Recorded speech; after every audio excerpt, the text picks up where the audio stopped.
Bismillahirrahmanirrahim. Assalamualaikum warahmatullahi wabarakatuh. Alhamdulillahirabbil alamin wa bihi nasta'in wassalatu wassalamu ala asrofil anbiya'i wal mursalin wa ala alihi washabihi ajmain amma ba'du. Perkenalkan, nama saya Melawati Agustin, perwakilan dari kelompok 3 yang akan menjelaskan tentang komunikasi kepemimpinan Partai Keadilan Sejahtera. Hasil penelitian ini mencakup kepada komunikasi kepemimpinan yang terjadi pada salah satu partai politik Islam di Indonesia, yaitu Partai Keadilan Sejahtera atau PKS. Komunikasi dalam suatu organisasi selalu merupakan komunikasi satu arah maupun dua arah demi kepentingan semua pihak. Dalam berkomunikasi tentunya kita menciptakan persamaan pengertian, terus menciptakan ide, pemikiran, dan sikap tingkah laku kita terhadap orang lain. Begitu dengan komunikasi politik. Komunikasi politik merupakan bagian dalam. Nah, untuk secara umum juga istilah pola komunikasi ini bisa disebut dengan model komunikasi, yakni sebuah sistem yang terdiri atas berbagai komponen yang berhubungan satu sama lain. Nah, untuk bertujuan apa? Untuk bertujuan menyampaikan suatu pesan kepada masyarakat. Pola komunikasi adalah proses untuk dirancang yang mewakili kenyataan atau relasi unsur-unsur yang dicakup guna memudahkan pemikiran secara sistematis dan logis juga.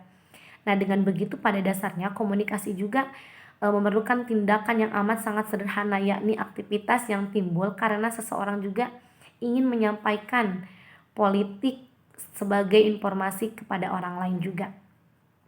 Nah, informasinya seperti apa? Informasi yang membuat seseorang penerima itu memahami informasi yang dikomunikasikan tersebut, membuat orang-orang mempunyai kesamaan dan perbedaan terhadap pengertiannya. Kesamaan atau perbedaan itu pemahamannya disebabkan oleh persepsi orang-orang yang terlibat dalam komunikasi tersebut. Sementara itu, pola komunikasi politik dakwah dalam konteks suksesi kepala daerah yang dijalankan oleh PKS tersendiri adalah dengan melakukan pendekatan persuasif. Nah, antara lain pendekatannya itu menyelenggarakan dengan bakti sosial berupa pembagian bahan pokok, sayuran, dan bantuan sosial yang dibutuhkan oleh masyarakat itu sendiri. Untuk meningkatkan apa? Untuk meningkatkan popularitas calon kepala daerah yang diusung oleh pihak PKS tersendiri. Tidak hanya menggunakan atribut kampanyenya, tetapi juga menggunakan sejumlah saluran media sosial seperti Facebook, WhatsApp, dan lain sebagainya yang dikelola langsung oleh tim pemenangan. Selain itu juga tentu saja PKS juga melakukan konsolidasi dan komunikasi dengan seluruh kader untuk sama-sama menyukseskan calon yang diusung oleh PKS tersendiri dan menghimbau agar seluruh kader dapat solid dalam menjalankan atau memberikan dukungan kepada calon yang bersangkutan. Sebagaimana peserta pilkada lainnya juga, PKS juga melakukan berbagai pendekatan persuasif dan komunikasi interpersonal kepada masyarakat untuk meraih dukungan calon mereka. Nah, hal ini antara lain dilakukan dengan cara melakukan komunikasi secara langsung kepada masyarakat atau door to door.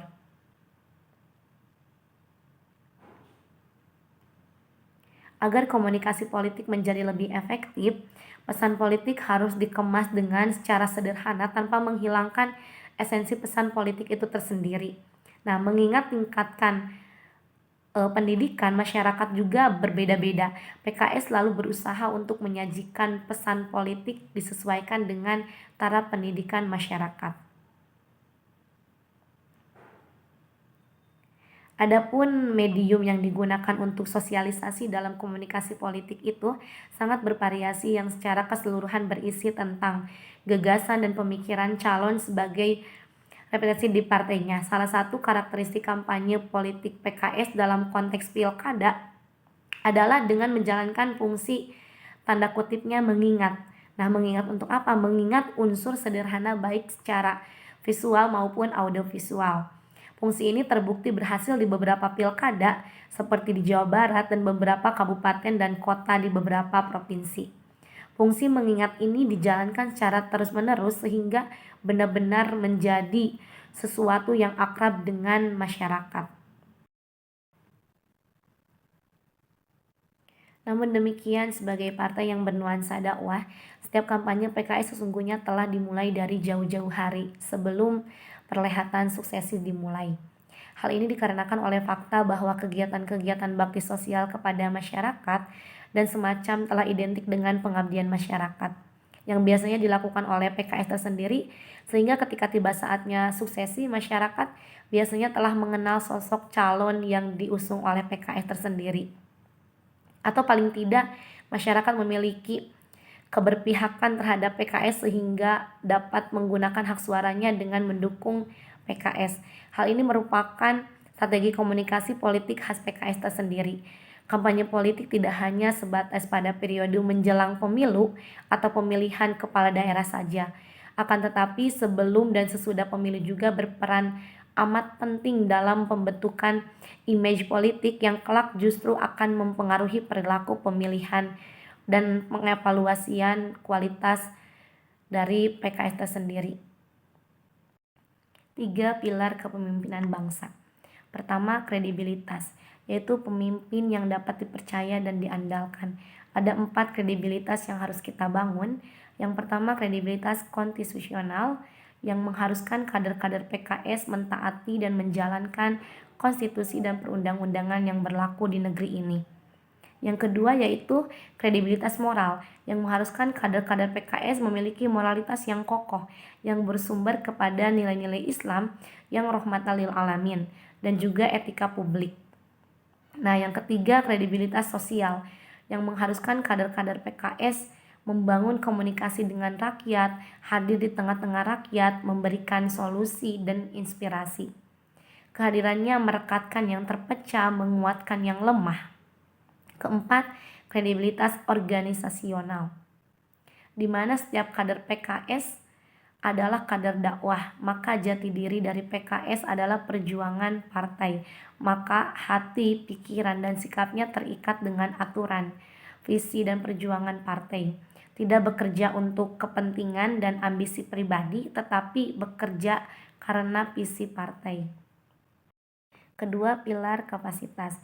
Kapasitas adalah kemampuan untuk merealisasikan visi, misi, program, dan kebijakan. Ada 3 kapasitas yang harus dimiliki kader PKS. Yang pertama yaitu kapasitas untuk memenangkan kontestasi politik atau pemilu. Nah, dengan cara apa? Dengan cara kombinasi inti, ada 3 inti, yaitu yang pertama persuasi. Kita harus mampu mempengaruhi hati dan pikiran publik. Disinilah pentingnya kompetensi membangun narasi dan strategi komunikasi yang mumpuni. Yang kedua yaitu mobilisasi, kemampuan untuk mobilisasi berbagai sumber daya, yaitu sumber daya manusia, sumber daya gagasan, sumber daya finansial, sumber daya jaringan, sumber daya teknologi, dan lain sebagainya.